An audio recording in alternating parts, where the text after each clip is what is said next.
Hey guys, today we're doing a shadow root to take some of that warmth at my roots off and to deepen and lengthen my natural color. We also call this a root shadow or a root melt or a root blend. Adding darkness to the roots creates a contrast, making the blonde look even blonder. You're going to need a paddle brush, color brushes. I'm using Framar. These are 3 sizes. They usually come in a box. All will be linked below. I will be using a medium size because it fits my head the best, so choose the size that works for you. This is a Tangle Tamer. I love it for blending color. Next, we have a wide tooth comb. You can use any comb you like. This is just a professional cutting comb that I have in my kit. You're going to need clips, a bowl, a scale, gloves, and a conditioner or a deep conditioning mask to protect your hair. You're going to need a color safe towel. The color I'm using is a demi-permanent color or toner in 6NA from Joico. 6 is the level, N is natural, and A stands for ash or a cool tone. The developer is 5 volume or 1.5%.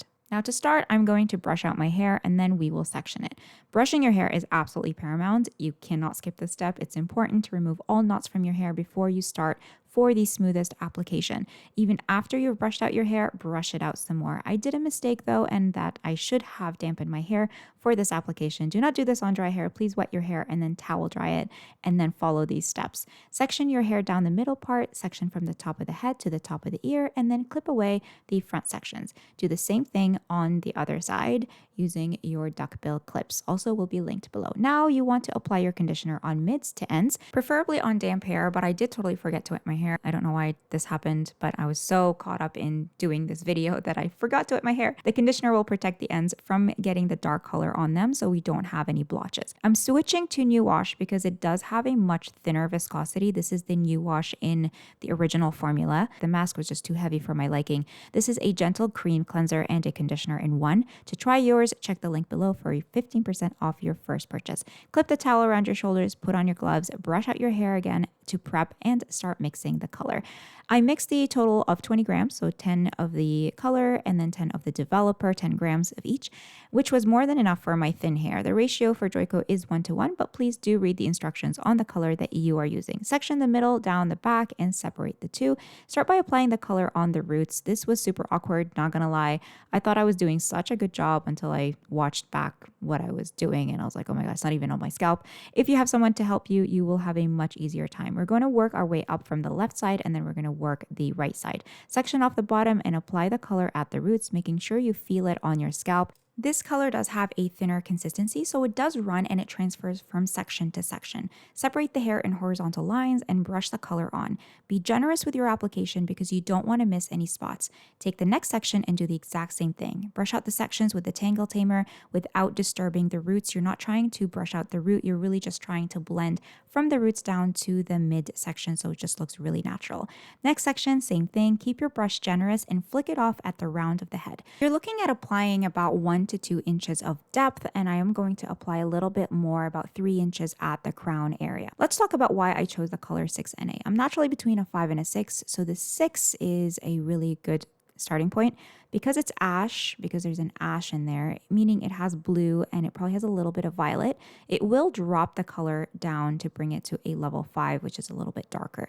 Ash colors or cooler colors will always appear darker than warmer colors. So as it grows out, it will always be seamless and natural because it is a demi-permanent, not a permanent color, meaning it doesn't leave a line of demarcation as the new hair comes in and it washes out so softly. And I really just love how toners look really iridescent and natural, whereas permanent colors are very opaque. They don't really reflect light the way that I like. I love toners because they're just so soft and beautiful and they just wash out so easily. Also, choosing an ash tone means that it's going to kill a lot of that warmth that I have at the roots. So if you're looking to get rid of warmth, you do want to choose something that has more violet, more blue in it. Blue removes orange and violet removes any yellow. So it's actually kind of the perfect mixture to remove some of that warmth at the roots and make it look really natural. Now we're moving around to the front sections. If you get any color on your hair, just use a wet towel to remove it or a baby wipe. And now I'm just blending a little bit with my comb. This is really important. This is why I said that you have to brush your hair before you start this process. Make sure your gloves are clean so that you don't get any of the dark color on the ends of your hair and on that blonde. You want to be very meticulous when you're applying this around the front of the hair. I always use shorter strokes. I don't want the same depth that I have at the back of the head. A lot of times you don't really see what's going on in the back of the head, but I just want my crown to be a lot deeper so that it's at a nice kind of a teardrop shape, a diagonal. And when I'm working around the front, I remove that first triangle that you just saw, and then I start using vertical or taking vertical sections, and using my middle finger and my index finger, I am taking every single section using some tension and pulling the hair all the way back, making sure I can feel that color on my scalp. And then when I come around the hairline, I'm using very soft, short feather strokes to keep all of that blonde in the front, because we don't want to cover the blonde around the hairline. We want to be nice and bright. So the strokes around the front are going to be much shorter. Now on the other side, we're doing the exact same thing. To protect your blonde, you can use some mesh paper, you can use a foil, but because I do this professionally, I think I'm pretty good at, just moving away all of the blonde. I know exactly where that color is going to go. And even though the color looks really dark, I promise you it's not going to be very dark, because the color is a 6NA. It's not like a level 3, which would technically be black. So I know that even though it looks really dark, it's not going to be very dark, and it's just going to look really, really seamless.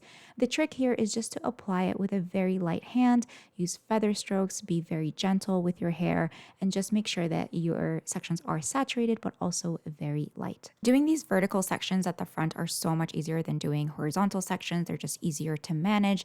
And also you can overlap the roots. That's the beauty of it, is like one section is going to overlap the next, meaning that you're going to get the full saturation. So I picked out all of the blondes. I'm adding a little bit more on the crown, and I just had to remove a little bit of darkness from the ends. Waited 10 minutes to process. Because the hair was dry, I knew that the color was going to take deeper than if the hair was damp. So if you're doing this on damp hair, you can process for up to 15 to 20 minutes. Just kind of eyeball it, and you can always repeat this process if you feel like you need a little bit more depth. The rule of thumb is that for every minute that you leave the toner on is how many washes it's going to take. So if you leave it on for 20 minutes, it's going to wash out after 20 washes. So mine's probably going to wash out after 10 washes. But there's really no risk in having any demarcation lines. This is a finished look. I gave myself a nice blowout, and I used a really nice serum on the ends from Insight that I will also link below. It's natural, it's deep, and the hair looks so much better, so much healthier. The blonde looks blonder. The roots are shiny, they're even. You can always redo this whenever you feel like your blonde needs refreshing. So you can say like use a purple shampoo and then do this root shadow. And you can use even darker colors than this, but I just wanted a natural color. Like if you want to go like almost like a black, you could use a level 3. This is what it looks like at the roots when it's just really, really nicely blended. The comb is really important, having something like the Tangle Tamer, a really nice white tooth comb to blend all of the color and all of the roots melt into your natural hair. And it's just so beautiful. Like there's really nothing else that I could say about this. Let me know if you guys try this at home. Let me know if you have any specific products that you like to use on yourself. Thanks so much for watching, and I will see you in the next video. Bye.